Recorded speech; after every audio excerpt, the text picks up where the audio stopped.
सिक्किम में देखें तो लाचेन लास्ट 3 ईयर्स से कट ऑफ है। लाचेन का बहुत बड़ा एक इशू है। तारामसू में जो बीआरओ काम कर रहा है वो है, और जो गंगटोक डिस्ट्रिक्ट में देखें तो माखा जिक्सू का जो रोड है बीआरओ कंस्ट्रक्शन कर रहा है, उसका भी एक बहुत बड़ा इशू है। इसको लेकर कुछ आज एड्रेस हुआ। हाँ, ये दोनों मैटर आपने जो बात करी है हमने काफ़ी डिस्कशन किया था, और बीआरओ के ने भी इस पर बहुत गंभीरता के साथ काम करने के लिए वर्किंग करने के लिए उन्होंने बोला ही है। जो भी उसको हम ज़्यादा बेहतर तरीके से दोनों आपने रोड्स के नाम लिए, इस पर भी हमने चर्चा की और बहुत बेहतर रिजल्ट उसमें मिले। NH10 का इशू भी अभी थोड़ा सॉल्व हुआ है, मगर उसका भी एक इशू है वेस्ट बंगाल पार्ट में NH10 को लेकर। उसको लेकर कुछ समीक्षा हुई है। आज सारे ही रोडों की हमने पूरे सिक्किम की समीक्षा करी है, एक एक रोड पर हमने समीक्षा करी है और सारे मिनट्स हमने बनाए हैं, और मिनट्स बनाने के लिए उसको सही समय का टाइम दिया है।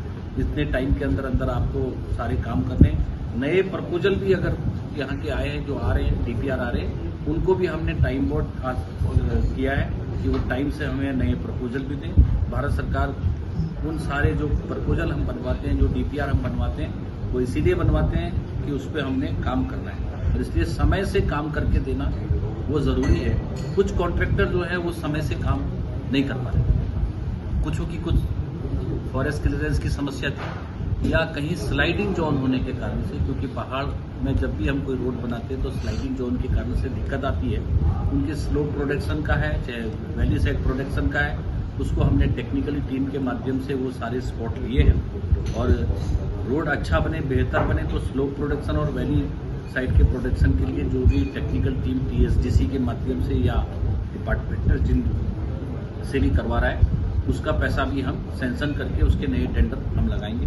इसलिए कोई भी रोड से संबंधित समस्याओं की पूर्ण समीक्षा हमने आज की है, और कहीं भी कोई समस्या नहीं है। सिक्किम के लिए जो अल्टरनेटिव एक हाईवे बन रहा है, बंगाल के बाहराकोट होके जो अल्टरनेटिव हाईवे बन रहा है, वो कब तक कंप्लीट होने की उम्मीद? आज हमने उसकी भी मॉनिटरिंग की है, वो समय के साथ पूरा हो। हम ये हाईवे बहुत ही इम्पोर्टेंट है, बहुत महत्वपूर्ण है, और इसलिए क्योंकि मंत्री जी को बहुत चिंता भी थी, स्वयं मंत्री जी ने भी चिंता करी है, और हमारे डिपार्टमेंट के लोग भी अल्टरनेट हाईवे के लिए हम लोग काम ही कर रहे हैं। हम उसको टाइम से उसको पूरा करेंगे। सर, NAC की जो बैठक हुई है अभी, वहाँ गृह मंत्री के समक्ष भी मुख्यमंत्री ने NH10 के स्थायी समाधान की मांग रखी है। NH10 का जो मुद्दा है, हर वर्ष ही ये देखा जाता है कि भूस्खलन हो या फिर कोई भी ऐसी स्थिति हो तो पूरा कट ऑफ हो जाता है शेष भारत से सिक्किम। तो इसके स्थायी समाधान को लेकर कोई ऐसी बात हुई है जिसको लेकर आशावादी हो सकती है सिक्किम जनता? जी, माननीय मुख्यमंत्री जी ने इस विषय को माननीय गृह मंत्री जी के समक्ष में मुख्यमंत्रियों की बैठक में किया, और वो हमारी भी संज्ञान में, और माननीय गृह मंत्री जी ने भी उसको संज्ञान में लिया है।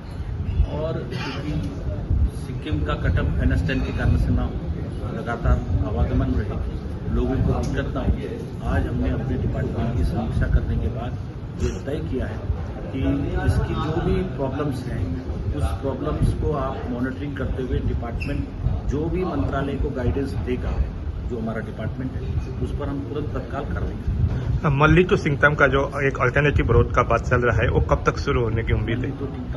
मल्ली टू सिंगतम के लिए उसका अलाइनमेंट अप्रूव हो गया है, लेकिन वो उस अप्रूव्ड अलाइनमेंट को लेकर DPR बनाने के लिए एक DPR कंसल्टेंट एंगेज करने के लिए टेंडर बुलाया गया है, जिसका 18 जून है बिड सबमिशन।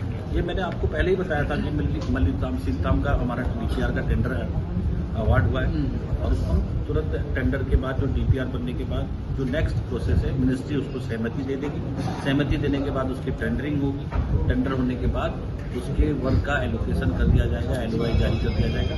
हम तुरंत, मैंने आपको बोला कि 5-7 रोडें हमारी DPR प्रोसेस में ही है। आज एक DPR हमारी ऑलरेडी सैंक्शन हुई है, बहुत इंपॉर्टेंट है, 600 करोड़ की, रीनोक रोंगेली 15-35 किलोमीटर का ही रोड है। काम कोई नहीं, जो अंडर प्रोसेस वर्क है वो काम चलते ही रहेंगे। नए DPR आएंगे, सैंक्शन करते मिलेंगे, उन रोडों को बनाएंगे।